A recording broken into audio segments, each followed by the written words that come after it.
నమస్తే మేడం. నమస్తే. ఇక్కడ ఎన్నికల ప్రచారం ఈ పశ్చిమ నియోజకవర్గంలో ఎలా సాగుతుంది? ఎవరి వైపు ప్రజలందరూ మద్దతు ఇచ్చే అవకాశం ఉంది?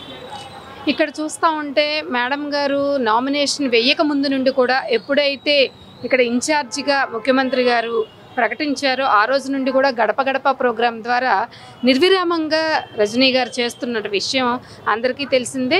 మొన్న నామినేషన్ వేయటం రోజే తెలిసిపోయింది, ఆల్రెడీ మేము మెజారిటీ చూసుకోవటమే, మేడం గెలిచేసినట్లే అని చెప్పేసి మేము అందరం అనుకుంటానే ఉన్నాం. అంతేకాదు ఆ రోజు మొదలుపెట్టినటువంటి గడప గడప ప్రోగ్రాం మేడం ఈ రోజు వరకు కూడా ఆపలేదు అని చెప్పేసి నేను చెప్తా ఉంటానండి.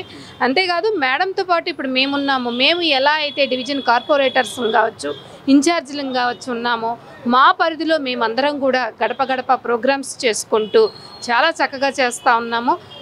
మరీ ముఖ్యంగా జగన్మోహన్ రెడ్డి గారు ఏవైతే ఆదేశాలు ఇచ్చారో దానికి కట్టుబడి ప్రతి ఒక్కళ్ళం కూడా మా రూల్స్ని మేము ఫాలో అవుతూ ఉన్నాము, రెస్పాన్సిబిలిటీని ఫుల్ఫిల్ చేస్తూ ఉన్నాము. మేడం, ఇక్కడ ఏంటంటే నామినేషన్ అనేది విడుదల రజని అనే పేరు ఇంకొక నామినేషన్ కూడా వేయడం జరిగింది. ఇక్కడ ఆమెను దాచిపెట్టడం కూడా జరిగింది. అది ఎందుకు చేశారు ఏంటి? విడుదల రజనీ గారి నామినేషన్ ఎవరు వేయించారో ఎవరు ఎట్లా చేశారనేది ఆల్రెడీ వచ్చేసింది. ఓకే, కాబట్టి ఏంటంటే ఇవన్నీ స్ట్రాటజీస్ వాళ్ళకి అర్థమైపోయింది. ఏమైందంటే అపోజిషన్ వాళ్ళకి కావచ్చు ఏదున్నా మేము ఫస్ట్ నుండి అదే చెప్తాము. ఇక్కడ మేడం గారి పార్టీ ఆఫీస్ ఓపెన్ చేసిన రోజే ఇక్కడ ఏదైతే గొడవ జరిగిందో ఆ రోజే చెప్పాము.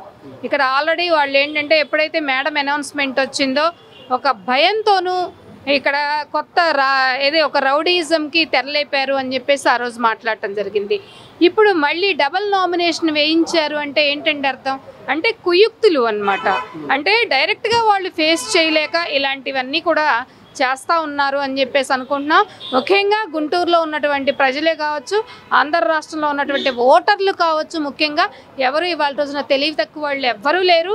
ఎలాంటి వాళ్ళు కుయుక్తులు కావచ్చు, ఎలాంటి ఇది కానీ చేసినా కానీ ఇవాళ రోజున ఓటర్ అనేవాడు స్ట్రాంగ్గా ఉన్నారు. కాబట్టి డెఫినెట్గా త్రూ అయ్యేది మాత్రమే రజనీ మేడం అనే మాత్రం నేను చెప్పగలను. ఇక్కడ విన్ అవుతారని మీరు చెప్తున్నారు, కానీ ఇక్కడ గుంటూరు పశ్చిమ నియోజకవర్గం టీడీపీ కంచుకోట అనేసి చాలా మంది అంటున్నారు, విన్నాం కూడా కదా. దాని గురించి ఏం చెప్తారు మీరు? ఒక్కటి నేను చెప్తానమ్మా, టీడీపీ కంచుకోట అని చెప్పేసి మాట్లాడుతూ ఉన్నారు. 40 సంవత్సరాల నుండి ఏం చేశారు వాళ్ళు అనేసి నేను అడుగుతున్నాను. ఇప్పుడు మొన్న 37 డివిజన్, ఈ డివిజన్లో నేను కంటెస్ట్ చేశాను.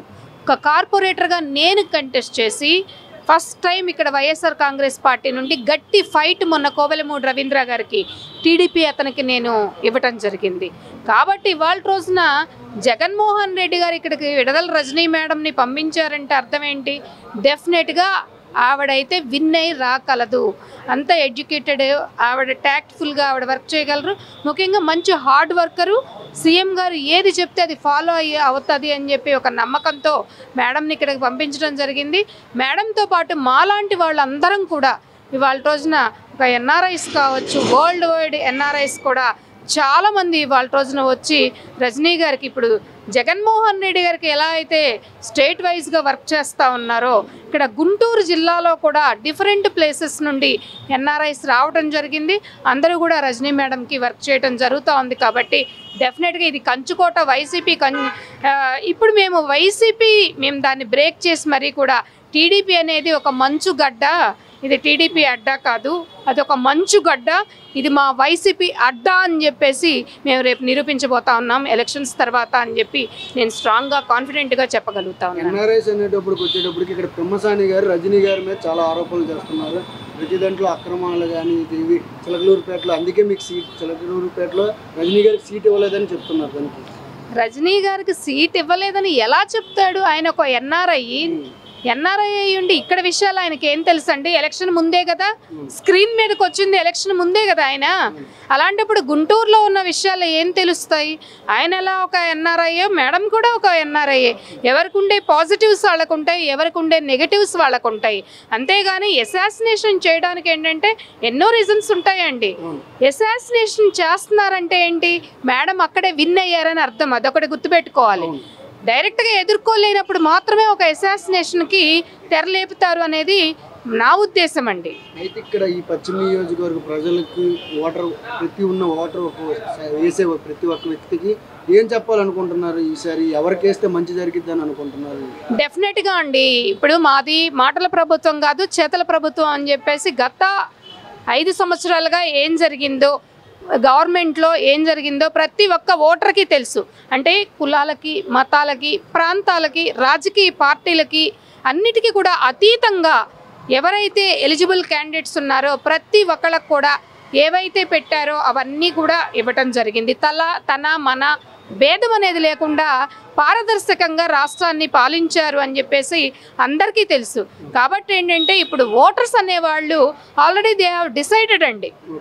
ఓకే, ఏదో 1-2 రీజన్స్ పెట్టి దాన్ని బూచీగా చూపించి జగన్మోహన్ రెడ్డి గారు వాటిని పక్కన పెట్టి ఇచ్చేశారు అని చెప్పి ఎవ్రీ టైం ప్రతిపక్షంలో ఉన్నటువంటి ప్రతి ఒక్క నాయకుడు కూడా ఏంటంటే ఎలిగేషన్ చేస్తుంది ఆ రెండింటి మీదే. మీరు గమనించండి, వాళ్ళు చేసిన పాజిటివ్స్ ఏమైనా ఉన్నాయా?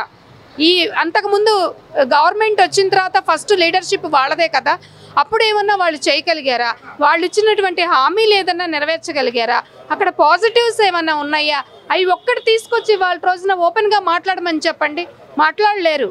వాళ్ళు చేస్తుందంతా కూడా ఒక ఎలిగేషన్, ఒక అసాసినేషన్ చేస్తున్నారు. జగన్మోహన్ రెడ్డి గారి ప్రభుత్వం మీద ఎలిగేషన్ చేయడమే ఒక దీనిగా పెట్టుకున్నారు కానీ మోటోగా అసలు వాళ్ళు ఏం చేశారు ప్రజలకు అనేది ఏదన్నా చెప్తున్నారా? చెప్పట్లేదు. కాబట్టి వాళ్ళకి ఏముందండి చెప్పుకోవడానికి? కాబట్టి ఎలిగేషన్ ఎప్పుడైతే చేస్తూ ఉన్నారో వాళ్ళ ఓటమిని ఒప్పుకున్నట్లే అని చెప్పేసి ఆంధ్ర రాష్ట్ర ప్రజలందరూ కూడా చెప్పుకుంటా ఉన్నారండి. కాబట్టి ఏంటంటే ఇవాళ రోజున ఒక పశ్చిమ నియోజకవర్గమే కాదు, ఏదైతే మేము 175 అవుట్ ఆఫ్ 175 అలాగే 25 అవుట్ ఆఫ్ 25 అనేసి ఓవరాల్గా 200 సీట్స్ మేము పెట్టుకున్నామో దానికి మేము వర్క్ చేస్తూ ఉన్నాం 24/7. కాబట్టి ఏంటంటే నిజంగా రేపు దిశానిర్దేశం చేసి మరి ఓటును ఒక బాధ్యతగా నిర్వర్తించి ఓటును రేపు వచ్చి ప్రతి ఒక్కళ్ళు కూడా ఓటరే రేపు ఎవరు నాయకుడు, ఈ రాష్ట్రాన్ని పరిపాలించబోయేది ఎవరు, దీన్ని డెవలప్ చేయాలంటే ఎవరు కావాలి అని చెప్పేసి డెఫినెట్గా ఓటరే బుద్ధి చెప్తాడు అని చెప్పేసి మేమందరం కూడా అనుకుంటా ఉన్నాం. కాబట్టి ఏంటంటే పశ్చిమ నియోజకవర్గంలో రజనీ మేడం బ్రేక్ చేసేది పక్కా రాసి పెట్టుకోండి అని అయితే నేను చెప్పగలనండి.